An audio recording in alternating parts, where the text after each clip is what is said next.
Nomor satu itu bukan maknanya apa, kamu maknainya bagaimana. Bukan apa, tapi bagaimana. Yang nomor satu pembelajaran itu adalah menemukan fadilah dari Allah yang kamu seneng dan kamu yang punya bakat untuk itu, kamu bisa gitu loh. Kreativitas nomor satu kan bukan bikin apa-apa, tapi mengetahui lebih banyak. Mengetahui lebih banyak.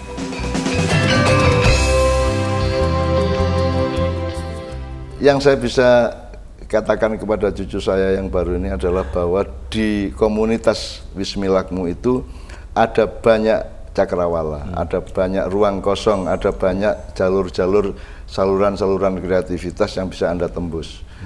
Tinggal masalahnya sekarang infrastruktur pikiran, hati, dan mentalnya anak-anak itu dibiasakan. So nanti yang menemukan belum tentu Mas Cedric. Itu juga hasil apa? Eksperimentasi maknya Mas. Yang menentukan nanti yang mendapat, yang punya ide lebih bagus belum tuh dia. Mungkin bocah yang diremeh kayak gitu, tiba-tiba punya ide. Gitu. Itu sama dengan doa itu loh Mas. Sekarang misalnya kita bersepuluh ini berdoa. Jangan dipikir karena yang berdoa saya terus saya dikabulkan itu. Mungkin yang kabul bukan doa saya tapi aminnya patut. Amin, patut melu amin kabul. Bisa toh? Gitu loh. Bisa. Jadi kita juga jangan bagusi sebagai apapun lah. Kita pokoknya ajur-ajur aja, reriungan aja gitu. Betul. Kalau teman-teman Wismilak punya kesadaran gini-gini, orang ketang 5%, 10% kan lumayan. Infrastruktur masa depannya itu loh. Karena pabrik rokok kan tidak hanya memproduksi rokok, dia bisa memproduksi faktor-faktor lain dalam kebudayaan dan kehidupan sosial. Betul. Kan bisa. Betul. Bisa punya prestasi yang di luar dugaan. Bisa aja. Nah itu makanya ini ya kulo ngerokok ben iso mikir asli. Baru iso mikir gitu. Jadi saya pinjem ini sebenarnya dua orang yang di Wismilak sebagai karyawan ya, sebagai karyawan itu satu senior saya, satu guru saya namanya Pak Nur Kholil. Sekarang beliau itu Regional Sales Manager di R2 Region 2 Jawa Barat DKI. Pak Nur Kholil ini anak mbah banget, guys. Siji maneh mbokku. Mbokku iki jenenge Mbok Tesya, Anastasia. Wong Jogja, ayah tirinya itu mirip Mbah Nun. Secara tampilan gitu ya, secara tampilan gitu. Ini ya sebagai karyawan kadang-kadang kita bertiga ini suka diskusi. Awak dhewe ini jane karyawan sing gawe karya. Opo asline awak dhewe ini yo kudu manut Pekerja. sebagai pekerja. Karena terkadang kalau misalkan kita bicara soal sebagai karyawan yang bikin karya itu kadang-kadang dalam hati tak jono akeh kok ora setujune akeh gitu misalkan contoh. Nah, jembatannya satu lagi kan kalau bicara soal percaya aja ini itu kan ngonekke antara mimpi ambek kenyataan. Di satu sisi lagi selaku pengusaha sing duwe lah anggapannya pengusaha itu kan fokusnya piye caranya kita berusaha supaya mendapatkan sesuatu.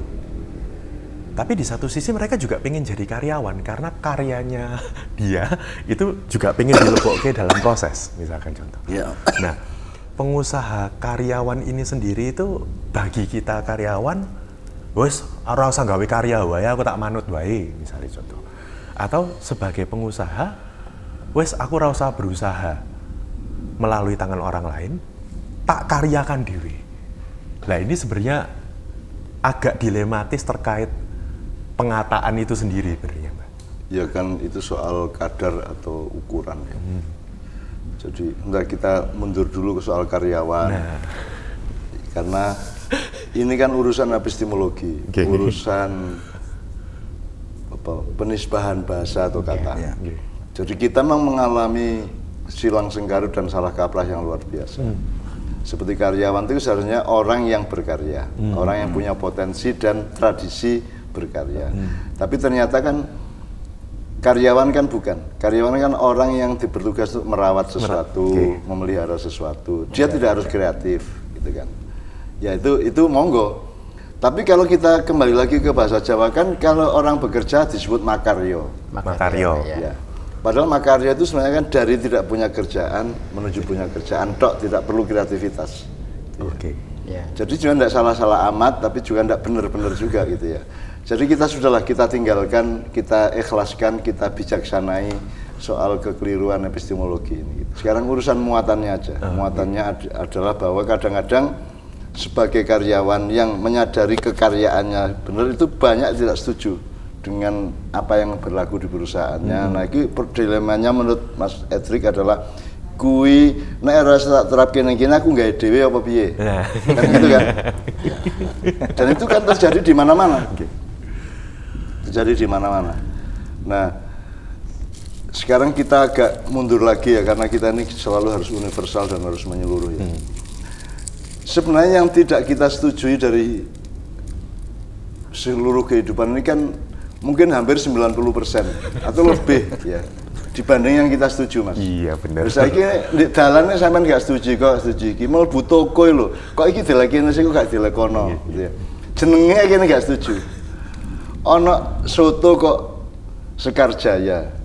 Iku lah bengkel cocoknya. Gini ya. Dan seterusnya ya.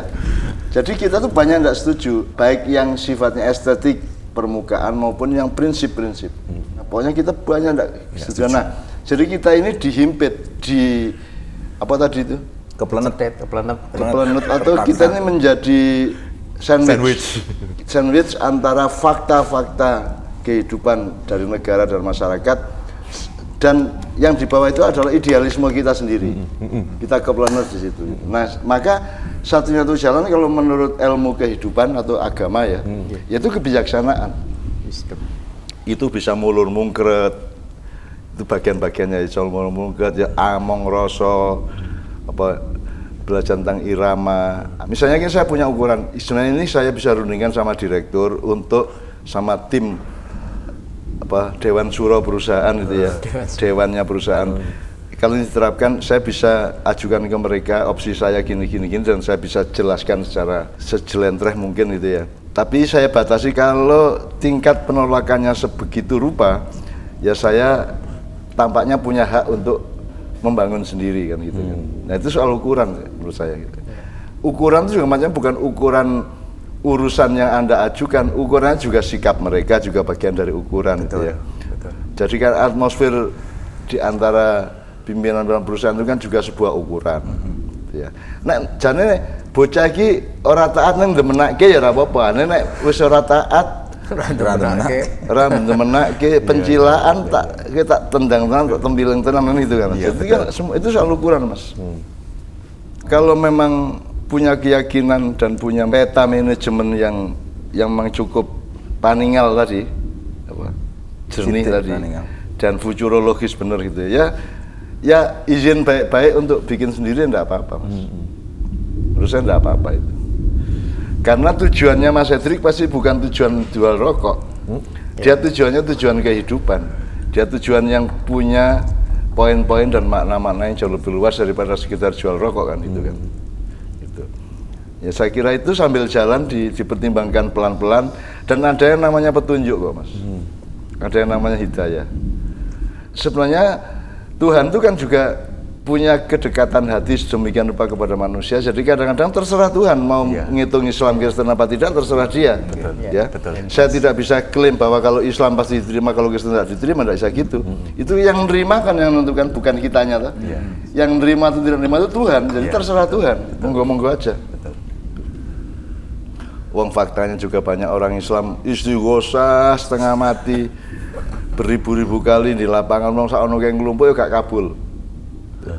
Ada orang yang tidak sampai berdoa sudah kabul ya ada, Mas. Dan itu kan terserah Allah. Jadi kalau kita memang Allahu Akbar, Allah yang maha besar, maka kita jangan bersikap seolah-olah kita ini bagian dari Allah. Dan seolah-olah kita ini ikut pegang otoritas Allah. Jadi Allah itu memang, Allah sudah punya malaikat sendiri. Malaikat itu artinya representasi dari kekuasaan Allah, itu malaikat. Maka disebut malaikat itu bukan makhluk, Mas. Itu beda sama yang dilungsungi. Beda sama jin, beda sama manusia, beda sama leluhur gitu ya. Nah, malaikat itu kalau menurut saya ya kalau enggak percaya tanya sama para ulama, Kalau masih tidak mantap, tanya sama malaikat langsung. Kok repot? Nah ya. Gitu ya. Monggo aja. Termasuk ulama-ulama kalau tidak setuju sama saya tidak ada masalah. Siapa bilang hidup ini harus setuju sama saya? Tidak ada. Cuman kalau untuk mencari kebenaran yang sejati ya tanya sama yang bersangkutan. Kalau menurut saya malaikat itu bukan makhluk sebagaimana manusia atau jin, Mas. Karena malaikat itu tidak punya kitab suci, tidak dikasih apa-apa juga gitu loh. Malaikat itu pokoknya birokrasi atau tangan tool of, bahasa Inggrisnya tool of God's authority. Jadi dia tangan panjang eksekutifnya Allah, gitu ya. Dari tingkat Perdana Menteri mungkin sampai tingkat RT, Kadus, RT gitu ya. Gitu. Nah itu malaikat. Jadi, nah sebagai makhluk beliau itu apa? Terserah Allah lah. Lapo kene golek-goleki. Gitu loh. Terserah Allah itu semua itu mudah bagiku ta. Semua itu mudah bagiku wis ta. Tiba-tiba Allah kun fayakun dadi malaikat sing dikongkon dadi to. Tidak ada masalah to. Jadi Tuhan tidak harus terikat oleh bahwa ada kategori-kategori makhluk terus yang ini malaikat suri enggak. Mendadak ya bisa kok repot. Mendadak Tuhan punya birokrasi dan punya pejabat-pejabatnya ya enggak apa-apa. Terserah Tuhan kok dilawan gitu. Sakarep-karep DE. Jadi kalau saya berdebat soal itu tetap semua terjawab, Mas. Semua ada jawabannya. Loh kalau malaikat bukan makhluk terus apa? Ya gampang untuk Allah kan gitu ta. Wa kana dzalika 'ala Allah yasira. Wa kana dzalika 'ala Allah yasira. Semua itu bagi Allah sangat mudah. Bahkan tercipta itu kalamhin bil basar, sekejapan mata.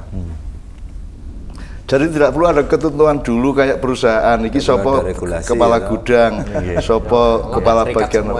Enggak. Tuhan mendadak jret itu. Kalau mungkin sekejapan mata. Jret wis dadi ya ora apa-apa to. Kok repot ngono kok berdebatkan gitu. Ya ra iso nang Gusti Allah. Jadi kembali ke pilihan-pilihan kita setuju enggak setuju.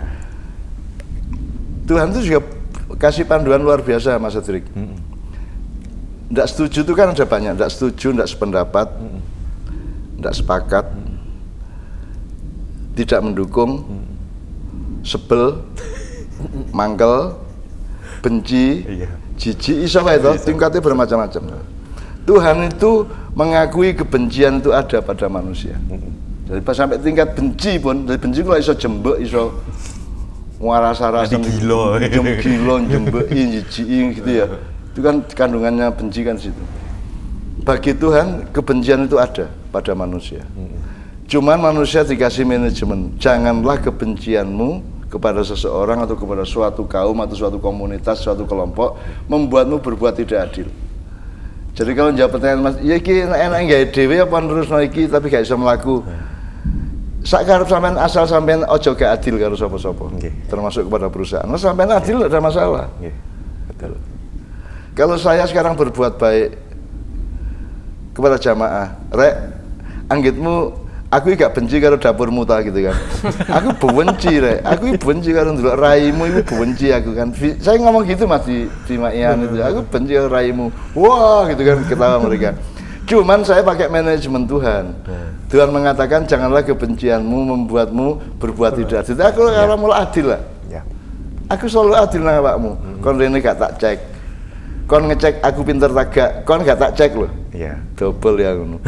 Kon goblok yang mlebu, kon pinter mlebu kan masalah. Kon elek mlebu, apik mlebu. Cuman begitu masuk ke dalam maknya, ojo pisan-pisan duwe niat elek. Itu aja pesanku. Itu bukan aturan, itu pesan Mbah.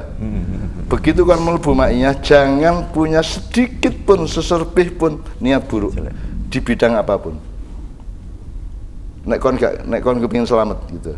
Itu pesan Mbah, bukan aturan pengajian, pesan Mbah. Dan memang gak ono masalah niat jahat iki Mas di forum saya Mas. Top arek-arek iku. Sing jenenge njupuk motor iki yo urut Mas. Yo tertib ya, mereka tertib meskipun ribuan itu mereka tertib dan nanti di jalan ini tak amati metu misalnya kasihan nang ring road ini ya tertib arek-arek sudah di luar maknya tetap tertib mereka.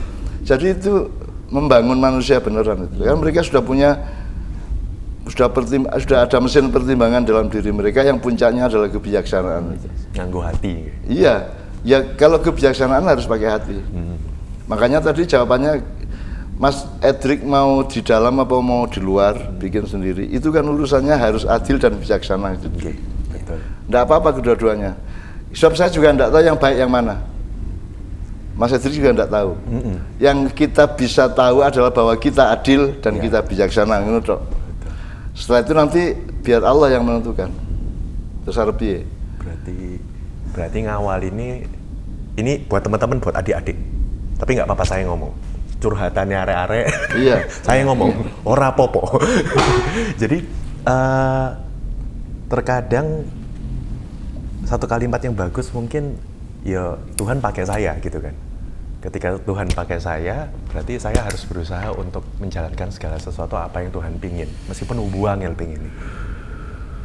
Dan terkadang apa yang harusnya taat, akhirnya mereka berkreatif dengan hal tersebut. Ya. Wah ya. Ya memang sebenarnya urusan kecil maupun besar itu kan antara dua itu Mas. Taat atau ijtihad bahasa Arab ya. Taat itu bahasa Arab. Ijtihad ya bahasa Arab. Jadi kamu patuh atau bikin sendiri. Nek kon bikin sendiri kamu nggak perlu patuh. Nek kon patuh ojo bikin sendiri. Kan gitu kan? Iya. Karo-karo nih. Dan itu kan gitu memang. Itu semua hal semuanya. Betul. Dalam kehidupan luas ya gitu. Tapi menungso iki kan nggak terpelajar Mas untuk membedakan itu Mas. Sing dhewe kudune patuh dhewe melehar, sing kudune oleh melehar dhewe malah patuh. Gitu loh. Misalnya sama iklan-iklan di TV patuh. Ya toh? Betul. Semua patuh. Padahal dihapusi ya. Padahal dihapusi gitu loh. Ketika dia harus taat kepada sesuatu yang memang dia perlukan dalam menyelamatkan dia, malah dia balelo kan.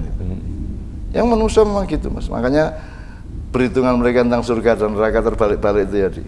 Iya. Contohnya banyak sekali. Nah sekarang Mas Edric sudah, insya Allah sudah mengerti banyak hal itu. Dan jadi saya tidak memberi jawaban apa jenisnya instan atau kiat ya. Iya. Bukan kiat teknis. Atau juknis ya, juknis. Bukan juknis, juklak gitu. Yang saya berikan adalah konsiderasi, peta konsiderasi, cakrawala pertimbangan. Gitu. Dan insya Allah kan manusia juga butuh bimbingan Mas. Butuh keterbimbingan, butuh hidayah, butuh petunjuk, butuh dikandani gitu. Jadi menurut saya kalau saya disuruh nasihat itu pokoknya sak durunge turu iku sampean mata kaji eling nang Gusti Allah, terserah dengan cara apa. Yang individual aja. Nanti di dalam mimpi itu sampean dikasih atau bangun tidur sampean tahu. Jadi saya kalau nulis buku ada bab apa yang saya sudah capek sekali itu. Pokoknya aku turu karo pesen. Ini besok saya nulis ini. Aku pagi-pagi wis jeling Mas. Ciling wis gari nulis kayak dari Helmi sing kerepotan dan nulis sih bener ngedit kerepotan terima aku sekali kirim bisa 10 kok. Dan itu semua bukan milik saya. Itu sebabnya bisa lahir karena saya itu penyalur.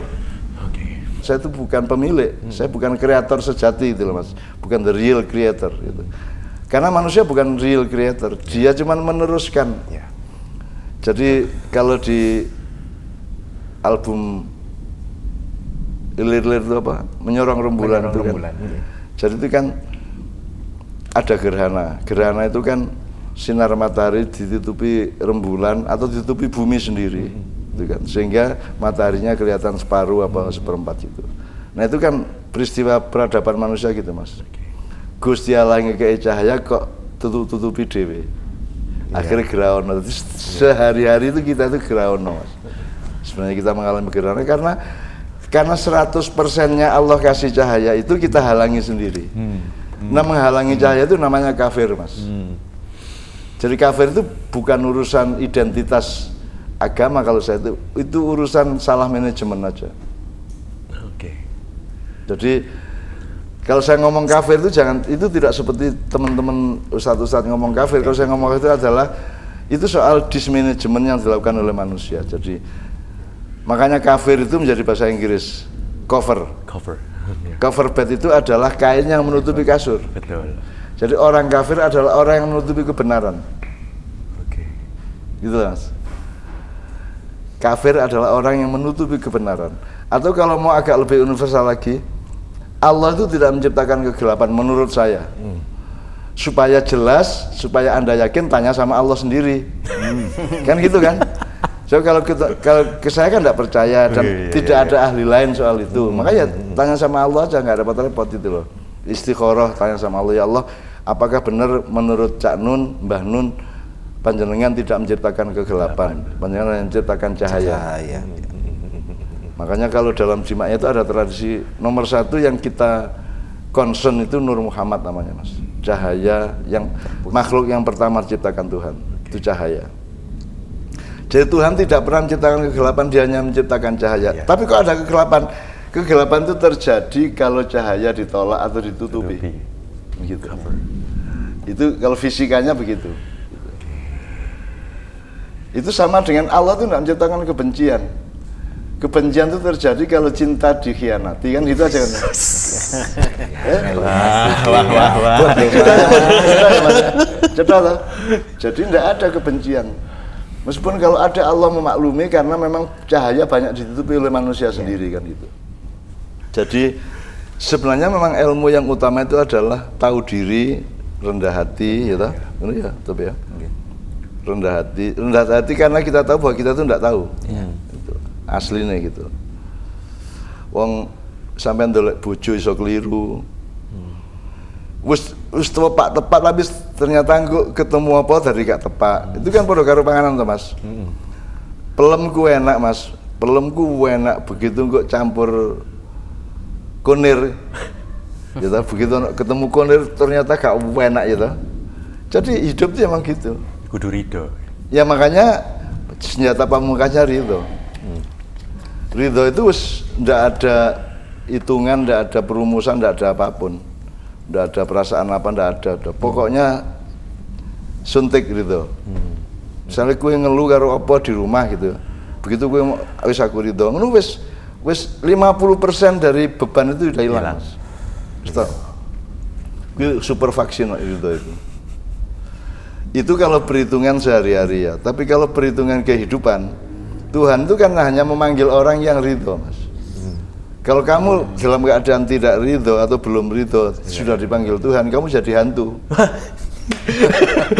Iya, Mas. Karena energimu masih belum selesai. Belum sumeleh. Kue urung ridho. Jadi sih kayak buntur cecek kata Mas. Cek kelugut-kelugut ngono. Nah, itu yang namanya hantu. Jadi makanya namanya hantu atau hawa buruk itu adalah banyaknya orang yang mati tidak ridho kemudian menciptakan gelombang-gelombang frekuensi-frekuensi tertentu yang mengganggu kita. Tapi kita tidak terganggu kalau kita sendiri ridho.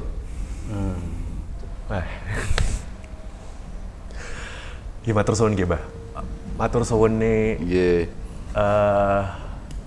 kula mbek kanca-kanca, mbek teman-teman yang mungkin punya perasaan yang sama, punya niatan apik sing sama, yang terkadang banyak bentur sesuatu yang mungkin nggak tahu bahwa sabar itu penting, ridho itu penting, bahwa semuanya itu ya bagian dari ujian dari Tuhan misalkan contoh.